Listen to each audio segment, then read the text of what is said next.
अस्सलाम वालेकुम व्यूवर्स, आज मैं आप लोगों के लिए बहुत ही मज़ेदार से कॉफ़ी वॉलनट बिस्किट्स की रेसिपी लेकर आई हूँ, जो कि बहुत ही मज़ेदार बनके तैयार होते हैं। ये बिस्किट्स आजकल सर्दियों का सीज़न है, तो आप इन बिस्किट्स को बना सकते हैं, एंजॉय कर सकते हैं और इनको बना के आप स्टोर भी कर सकते हैं।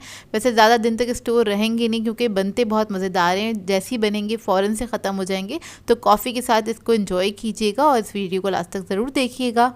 अगर आप मेरे चैनल पर नए हैं तो मेरे चैनल को सब्सक्राइब करें, साथ साथ ऑल नोटिफिकेशन को क्लिक करें। इससे आने वाली मेरी हर नई वीडियो की नोटिफिकेशन आपको सबसे पहले मिलेगी। वीडियो अच्छी लगे तो लाइक एंड शेयर करना ना भूलें। तो चलिए ये वीडियो स्टार्ट करते हैं। तो इसके लिए हमें चाहिए होंगे वॉलनट्स। ये मैंने लिए हैं 100 ग्राम्स के बराबर और इसको हम चॉप कर लेंगे।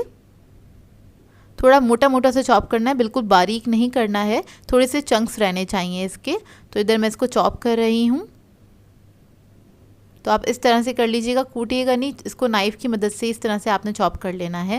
नहीं तो अगर आप इसको कूटेंगे या आप चॉपर मिक्सर में डाल के इसको बारीक करने की कोशिश करेंगे तो इसका पाउडर बन जाएगा। हमें पाउडर नहीं चाहिए इसका, थोड़ा मोटे मोटे से चंक्स चाहिए इसके। तो देखिए इस तरह से मैंने इसको चॉप कर लिया। इसको मैं निकाल लूँगी और इसके अंदर से जो ये मोटे मोटे से जो पीसेस हैं जो ऊपर नज़र आ रहे हैं वो हम अलग कर लेंगे। बाकी जो वॉलनट है वो हम बिस्किट्स में ऐड करेंगे। तो इधर मैंने बटर ले लिया है 125 ग्राम्स के बराबर। इसके अंदर मैं ऐड कर दूंगी 60 ग्राम के बराबर पिसी हुई चीनी, या फिर आप आइसिंग शुगर ऐड कर सकते हैं। और इसको हमने बीट कर लेना है 1 से 1.5 मिनट तक। अच्छी तरीके से बीट कर लीजिएगा। और बटर मैंने सॉल्टेड लिया है।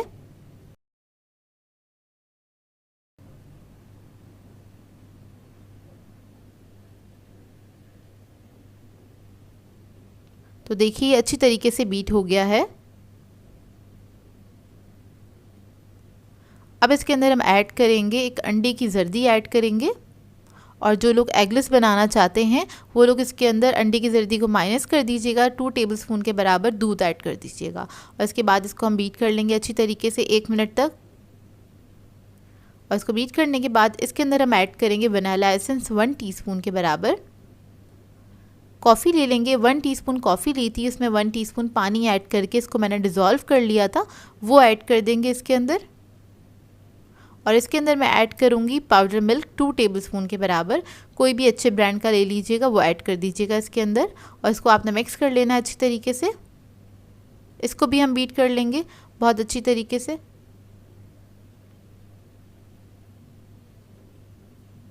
इसके अंदर कॉफ़ी की खुशबू बहुत अच्छी आती है, उसका फ्लेवर बहुत ही मज़ेदार लगता है। वॉलनट्स के साथ तो इसका कॉम्बिनेशन लगता ही बहुत अच्छा है। अब इसके अंदर मैं ऐड कर रही हूँ बेकिंग सोडा 1 पिंच के बराबर। और इसको भी बस हमने मिक्स कर लेना है। बस उसके बाद ये ब्लेड्स जो हैं हम हटा देंगे। वॉलनट्स ले लेंगे, जो बारीक थे वो मैंने इसके अंदर ऐड कर दिए हैं बैटर के अंदर। और जो बाकी के मोटे मोटे से जो थे वो मैं दिखा देती हूँ। इस तरह से हैंगे, मोटे मोटे चंक्स हैं, ये ऊपर लगाने के लिए मैंने अलग किए हैं। इसको हम अलग कर लेंगे। आधा कप के बराबर थे ये, बाकी मैंने इसके अंदर ऐड कर दिए हैं। और मैदा ऐड कर देंगे 150 ग्राम्स के बराबर। और इसको आपने मिक्स कर लेना अच्छी से, स्पैचुला की मदद से मिक्स करना, या फिर आप चाहें तो हाथ से भी मिक्स कर सकते हैं। तो देखिए इसको मैंने मिक्स कर लिया अच्छी तरीके से। आपने मिक्स करने के बाद क्या करना है, इसको फ्रिज में रख देना है थोड़ा सेट करने के लिए, क्योंकि ये भी बहुत ज़्यादा सॉफ्ट हैगा इसका बैटर, तो इससे हम बिस्किट्स नहीं बना पाएंगे, मुश्किल होगी। तो इसको हम क्या करेंगे, फ्रिज में रख देंगे ताकि अच्छे से सेट हो जाए, इसको हैंडल करना आसान हो। देखिए 5 से 10 मिनट के लिए बस इसको मैं फ्रिज में रख दूँगी। तो देखिए बिस्किट्स का जो मिक्सचर है वो अच्छे से सेट हो गया है, इसको हम आराम से हैंडल कर सकते हैं। अब हम इसके बिस्किट्स बना लेंगे। तो यहाँ पे मैं क्या कर रही हूँ, एक स्पून ले लिया है मैंने, उसकी मदद से मैंने मेजर किया था इसको। तो थोड़ा सा हमने इसमें से पोर्शन ले लिया है, इसको हम हाथ से ही बना लेंगे। बस रोल किया है और जो ये वॉलनट्स थे उसके अंदर हमने इस तरह से लगा देना है। तो देखिए एक साइड पे हमने वॉलनट लगा दिए, इसको मैंने ग्रीस नहीं किया, मतलब अंडा वगैरह कुछ नहीं लगाया, बस डायरेक्टली वॉलनट्स लगा दिए हैं इसके ऊपर। और बेकिंग ट्रे पे रख देंगे। बेकिंग ट्रे के ऊपर मैंने बटर पेपर लगाया है, उसको ग्रीस नहीं किया है, क्योंकि बिस्किट्स के अंदर इतना अच्छा बटर डला हुआ होता है तो ग्रीस करने की ज़रूरत नहीं होती है। तो इसी तरह से मैं सारे बिस्किट्स जो हैं वो रेडी कर लूँगी। और आपने थोड़े से फासले से रख देने हैं। और ओवन मैंने प्री हीट करने के लिए रख दिया था 180 डिग्री पे, और इसको हम बेक करेंगे 180 डिग्री पे तकरीबन 12 से 15 मिनट तक। पतीले की टाइमिंग आगे मेंशन कर दूंगी।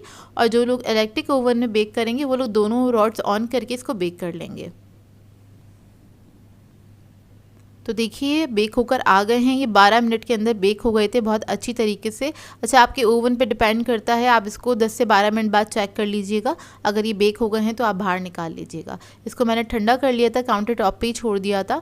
जब हम बिस्किट्स को निकालते हैं ओवन में से उस वक्त ये बहुत सॉफ्ट होते हैं, तो आप इसको हाथ नहीं लगा सकते। हाथ लगाएंगे तो ये मतलब टूट जाएंगे। तो इसको ज़रा आप ठंडा होने दीजिएगा 15-20 मिनट तक। उसके बाद ही आप इसको निकाल के सर्व कर सकते हैं, या आप किसी बॉक्स के अंदर करके एयर टाइट बॉक्स के अंदर करके रख सकते हैं। तो इधर मैं आपको इसको तोड़ के दिखा देती हूँ। बहुत ही खस्ता बन के तैयार हुए थे ये बिस्किट्स। आप लोग ट्राई करेंगे तो आप लोगों को बहुत पसंद आएंगे। इसको ट्राई ज़रूर कीजिएगा और अपना फीडबैक ज़रूर दीजिएगा, बताइएगा ज़रूर कैसी लगी आपको ये रेसिपी। सो व्यूअर्स, अगर आप लोगों को मेरी रेसिपीज अच्छी लगती हैं तो मेरे चैनल को सब्सक्राइब करें, लाइक करें, कमेंट ज़रूर किया करें, शेयर भी ज़रूर किया करें अपने फ्रेंड्स के साथ, फैमिली के साथ। तो मुझे अपनी दुआओं में याद रखिएगा। अल्लाह हाफ़िज़।